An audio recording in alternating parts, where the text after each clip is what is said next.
Fans everywhere will be soaking up the Dodgers' final 3 games this weekend in San Francisco. Yeah, after 67 years, they'll be Vin Scully's last as the voice of the boys in blue.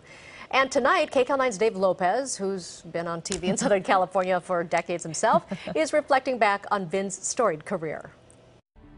When Vin Scully did his first Dodger broadcast, Harry Truman was the president. The average U.S. income was $3,200 a year.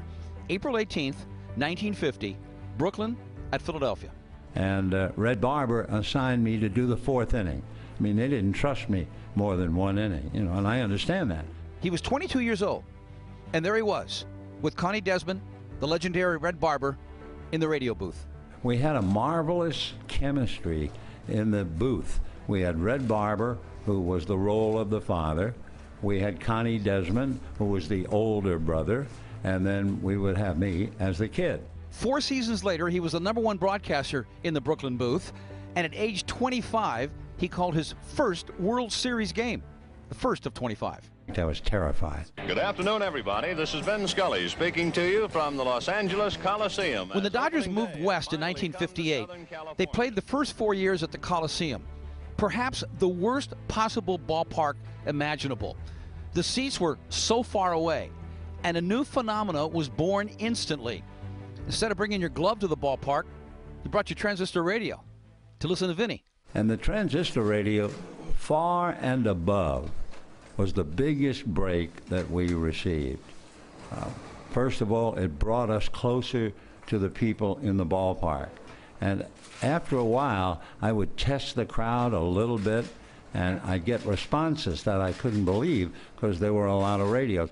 I was 10 years old when the Dodgers moved to the Coliseum in 1958. I couldn't find my old radio. It was a long time ago. But I vividly remember bringing my radio to the ballgame along with thousands of others listening to Vinny. One time it was third base umpire Frank Sicori's birthday. And Vinny said, "Okay, on the count of 3, everybody, say happy birthday, Frank." The crowd did in unison. Sicori almost fainted. And then there was a controversy over the balk rule. Pitchers had to wait 1 second. Scully said at the ballgame one night, "How long do you think 1 second is? I'll tell you what I'm going to do. I say A. When you think 1 second is up, you all yell B." Here's what happened. And the phone rang in the booth, and it was Walter Alston. He said, "Would you mind telling me why everybody is hollering B?" Did you know that in 1964, leaders of the California Democratic Party went to Vin Scully and said to him, "You know, we'd like you to run for U.S. Senate." So I said, "Just give me 48 hours. And at the end of 48, I called him and I said, "I've given it a lot of thought," which was not true.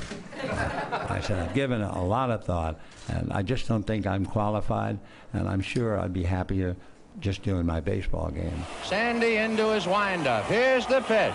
Swung on and missed. A perfect game. What a marvelous moment for the country and the world. A black man is getting a standing ovation in the Deep South for breaking a record of an all-time baseball idol. So many calls, so many memories. 67 years in the booth, 58 of them in Los Angeles. And when he was asked, at what point did he realize he was something extraordinary behind the microphone, the response? Well, I never thought that way, number one. Yeah. Really. I don't mean false humility. You don't go through life thinking, I'm really good. Golly.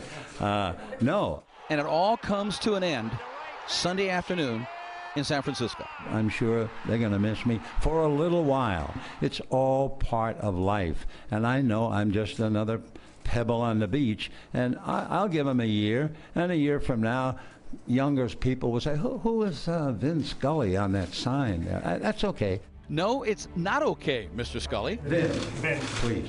Okay, Vin, you will never be forgotten, because how can anyone forget someone who has been such a vital part of their lives? So thank you, sir. Thank you for making me feel like I'm always 10 years old. Dave Lopez, KCAL9 News.